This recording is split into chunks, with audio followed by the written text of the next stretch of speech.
자, 이제 다음 페이지로 넘어왔습니다. 이제 115페이지가 되겠네요. 115페이지 농민군은 왜 다시 봉기하였을까? 여기로 이제 넘어가겠습니다. 이제 이것이 바로 동학농민운동, 2차 동학농민운동이라고 하는 그 사건인데요. 그때 1차 때와 2차 때를 모두 합해가지고 이 시간 이 어떤 사건에 일어난 순서 이런 것까지 다 고려해서 만든 지도가 요 이제 역사 지도인데 이것도 한번 여러분들 꼭 한번 이렇게 자세하게 한번 보시기 바랍니다.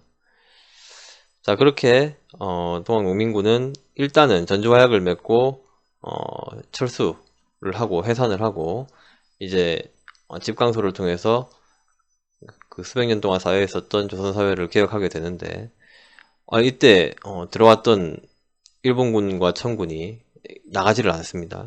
정부에서는 이제 나가달라고 얘기를 하겠죠, 당연히. 자, 우리가 청나라에 군대를 요구한 이유가 뭐냐? 동학농민운동을 끝내려는 거였다. 근데 이게 끝이 났다. 이제 나가달라. 그리고 일본 너네는 우리가 부르지도 않았잖냐. 빨리 다시 나가라. 그런데 이제 청나라는 일본군이 나가면 우리도 나간다 이런 입장이었고, 일본 같은 경우에는 또 이제 그 가슴 속에 있는 그 시커먼 의도를 숨기고 겉으로는 이제 그렇게 얘기합니다. 내정개혁해야 된다. 이 조선이 내정개혁해서 완전히 근대국가가 되지 못하는 한 계속해서 이런 일은 발생할 거기 때문에 내정개혁이 되면은 물러가겠다 이렇게 이제 이야기합니다. 그냥 안 나가겠다는 얘기입니다. 그렇게 해서 우리나라의 내정개혁을 강요하게 되고 그런 상태에서 갑자기 우리나라에 동시에 들어와 있던 일본군과 청나라 군대 중에서 일본군이 청나라 군대를 기습 공격하면서 청일전쟁이 시작됩니다. 그렇게 해서 우리나라가 청나라하고 일본 사이에 전쟁터가 되고 말았습니다. 이런 사태가 벌어지고 여기에 따라갖고 일어나게 된 것이 바로 제2차 동학농민운동이다. 자, 한번 봅시다. 자, 전주화약 후 정부는 청일 양국 군대의 철수를 요구했다. 하지만 일본은 경복궁을 기습 점령하고, 예, 놀랍죠. 이런 일이 있었던 겁니다, 실제로. 경복궁이 일본군한테 점령된 적이 있어? 예, 있습니다. 이때. 예, 이때부터 이제 시작이에요. 그렇게 해서 우리나라 황제의 그 집무실, 침전 이런 곳 앞에 막 일본 군인들이 서 있는 사태가 이제 이때부터 시작됩니다. 자, 일본은 경복궁을 기습 점령하고 청일전쟁을 일으키게 된다. 예. 그렇게 해서 이 우리나라의 그 평양 지역에서 육군 전투 그리고 서해 지역에서 일본군과 청군의 해군 전투 이런 걸 이제 벌였는데 이때 전 세계의 예상과는 달리 일본이 청나라를 물리치고 승리를 하게 됩니다. 그렇게 해서 전쟁에서 승리를 잡은 일본이 조선을 보호국으로 만들기 위해서 내정 간섭을 본격화하게 된다. 그러자 농민군은 이러다가 이제 진짜 나라 망하겠다. 여태까지 했던 개혁, 패전개혁 전부 다 물거품 되겠다. 그렇게 해서 농민군은 다시 한번 목숨을 건 전쟁을 벌이게 됩니다. 농민군은 가을 수확이 끝나고 다시 일어났다. 이것이 바로 2차 농민봉기였다. 1894년 9월이었다. 이거는 뭐 여러분들도 직감적으로 본능적으로 알고 있을 겁니다. 절대로 우리나라가 일본의 보호국 식민지가 되어가지고는 일반인들, 일반 백성, 일반 국민들이 잘 사는 나라가 될 수가 없는 겁니다. 제국주의의 본질을 제대로 아셔야 되는데 제국주의 국가에 의해서 식민지가 된 나라들 중에서 그 대다수 국민들이 행복한 나라는 없는 겁니다. 그런 거는. 우리의 세계를 만들 수 없기 때문에. 자, 그래서 이제 동학농민군이 일어났다. 자, 사회제도의 개혁을 외쳤던 1차 농민봉기와는 달리 2차 농민봉기는 일본군을 몰아내는 것이 주목표였다. 그래서 여기에는 경복궁 점령이었죠. 자, 여기 두 번째 빈칸은 이제 반제국주의 이렇게 쓰시면 되겠습니다. 반제국주의, 제국주의에 반대한다. 일본군을 몰아낸다. 알겠죠? 일본을 몰아내는 것이 주목표다. 농민군은 관군에게 함께 동참하자고 경문을 뿌리기도 하였다. 요렇게. 알겠죠? 편지를 보내세요. 충청감사에게 전봉준이 보낸 편지입니다. 자, 그렇게 해서 드디어 이제는 주된 목표가 우리나라 정부군이 아니라 이제 일본군이 되었던 거죠.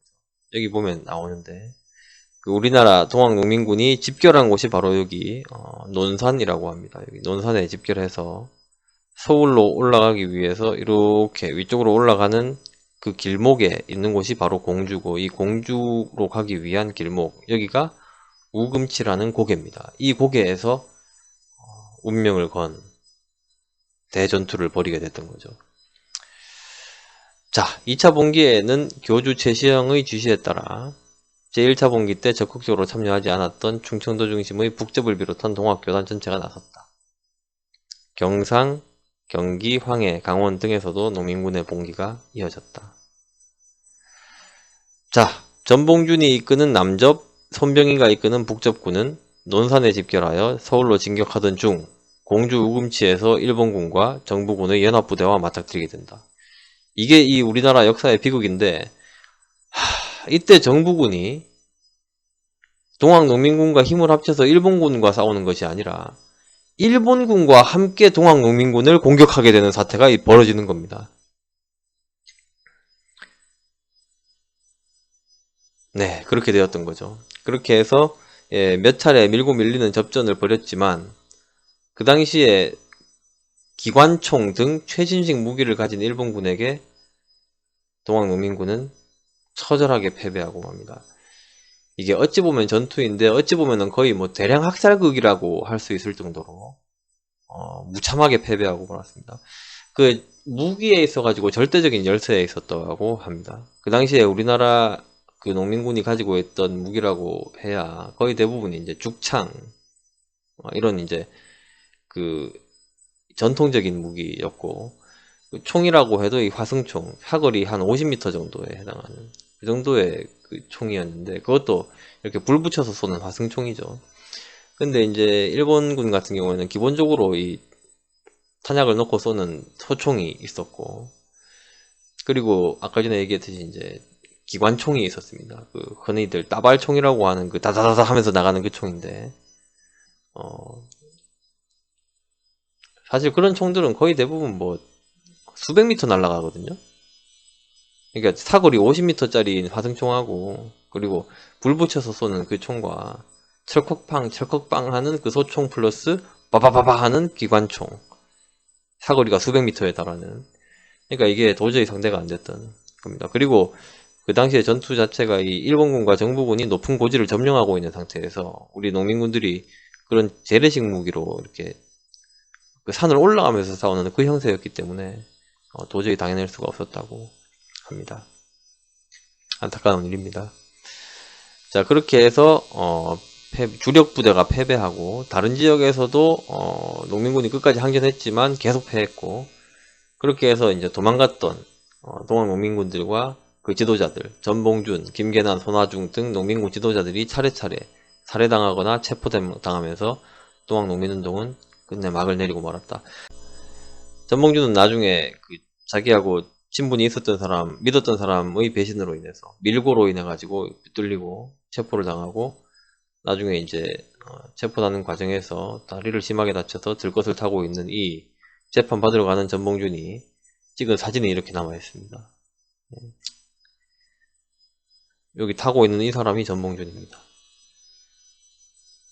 일본군은 흩어진 농민군을 모조리 죽인다라는 방침을 정하고 끝까지 대규모 학살을 벌였고, 이때 또 안타까운 것이 그 당시에 같은 나라 사람, 같은 민족이었던 우리나라 양반들이 군대를 만들어 가지고 민보군이라고 했죠, 그죠? 이렇게 해서 이 동학농민군 중에서 남아있는 사람들을 잡아다가 죽이거나 이렇게 하는 일에 가담하기도 했다고 합니다. 자, 그렇게 해서 이제 동학농민군은 실패로 끝났습니다. 근데 이게 실패가 그냥 실패가 있고 후대에 영향을 주는 의미 있는 실패가 있는데, 이 동학농민운동은 매우 의미가 큰 패배였다고 생각이 되는 거죠. 왜 그럴까? 그들의 패전개혁 요구는 갑오개혁 때 영향을 미쳤고 상당 부분 반영이 되었습니다. 자, 그리고 동학농민군 가운데 일부는 항일 의병에 가담하거나 영학당, 활빈당 등 무장조직을 만들어 일본의 침략에 맞서는 반의세 투쟁을 이어가게 된다. 그래서 후대의 우리나라 역사, 전개 과정에 끼친 영향이 매우 컸기 때문에 동학농민군은 단순한 실패로 평가받지는 않습니다. 의미가 매우 큰 패배로 평가를 받게 되죠. 자, 그래서 여기 이제 들어갈게. 아까 봤던 그 공주 우금치 전투 알겠죠? 여기 공주 우금치 전투에서 패배했고 전봉준 등 농민군 지도자가 체포되면서 마무리되었다. 그리고 이런 역사적인 의미가 있다. 여기까지가 이제 우리 이 교과서의 내용이었고요. 자, 이제는 여기 그 다음 페이지에 나오는 그 범교과 학습이라는 이 페이지가 있는데 이거 꼭 한번 읽어보시기 바랍니다. 자, 이제 여기 형성평가로 넘어가도록 하겠습니다.